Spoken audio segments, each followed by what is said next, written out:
All right, today we're putting a foundational figure of Western civilization on trial. He gets called the father of history, but you know what else he gets called? The father of lies. So, which one is it? Let's dig in and find out. I mean, have you ever really stopped to think about it? How do we know what happened 2,500 years ago? We weren't there. There are no recordings, no photographs, nothing like that. All we have are sources. And when you're talking about one of the most epic conflicts in history, that massive showdown between the tiny Greek city-states and the mighty Persian Empire, Marathon, Thermopylae, all of it, well, almost everything we think we know comes down to the words of just one single person. That man is Herodotus of Halicarnassus. And here is the big problem, the real dilemma we're tackling today. His work is both totally essential, we can't do without it, and at the same time, kind of unbelievable in places. He's the very foundation of our knowledge, but man, it's a foundation that's full of cracks. So, yeah, that's our central question. We are going to put Herodotus on trial, right here, right now. We'll look at the case for him, then the case against him, and then we're going to uncover this sort of secret key that he himself left us for how to make sense of it all. All right, let's start with the good stuff.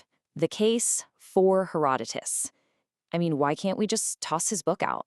Why do we call him the father of history anyway? Well, it turns out the arguments in his favor are really, really strong. Okay, so first off, think about his timing. He was born right as these wars were wrapping up.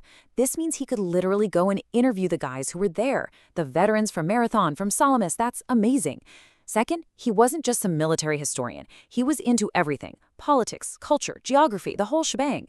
And third, and you've got to understand this was absolutely revolutionary back then, he actually tried to understand the other side's point of view, the Persian side of the story. And this quote right here just says it all.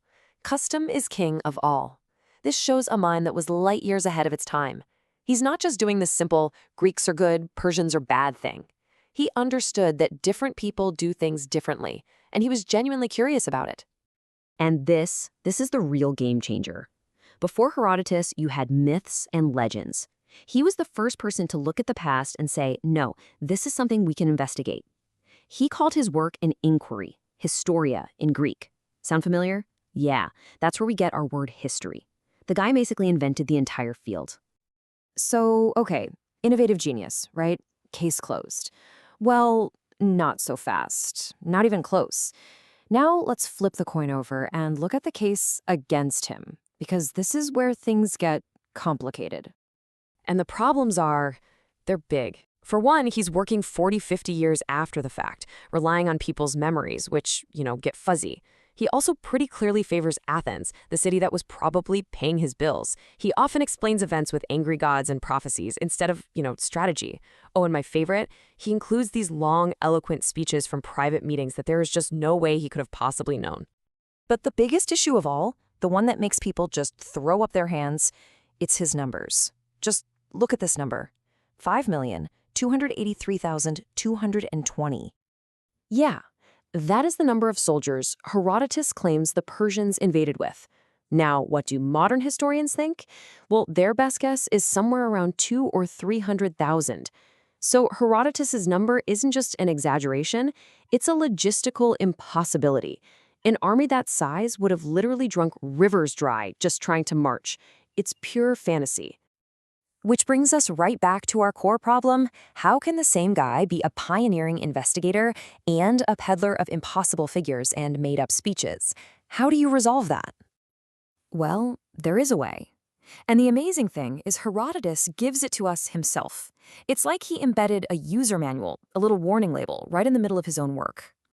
Here it is, and seriously, this might be one of the most important sentences ever written about history. He is telling us straight up, look, my job is to report all the stories I've heard, from all sides, but that doesn't mean I believe them all, and it definitely doesn't mean you should either. So you see what he's going. This is the key. What looks like a flaw, all those unreliable stories, is actually a feature. He's showing his work. He's being transparent about his method, which is to gather all the accounts, even the ones that contradict each other, and lay them out for us, the reader, to judge.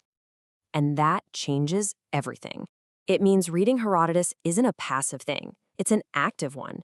He's not just giving us the answers, He's giving us a puzzle and the tools to solve it. And this is his real genius. His book isn't just a history of a war, it's a masterclass on how to think like a historian. He forces us to question, to analyze, and to evaluate evidence for ourselves. In fact, he gives us a toolkit that is still essential today. When you read a story in his work, or any source really, you have to ask, okay, who told him this? Was it an eyewitness or just secondhand gossip? Can we check this against logic or archaeology? Who benefited from this version of the story? And does it all sound just a little too perfect? You know, there's a fancy word for this: historiography. It's the study of how history is written.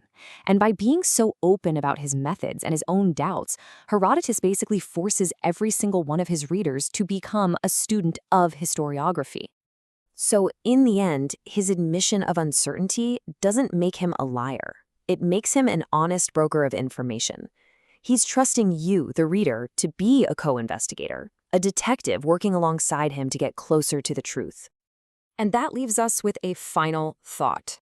If the very first historian, the man who invented the entire field, tells you not to take his word for it, to question everything, what does that say about how we should approach the sources of information we encounter every single day?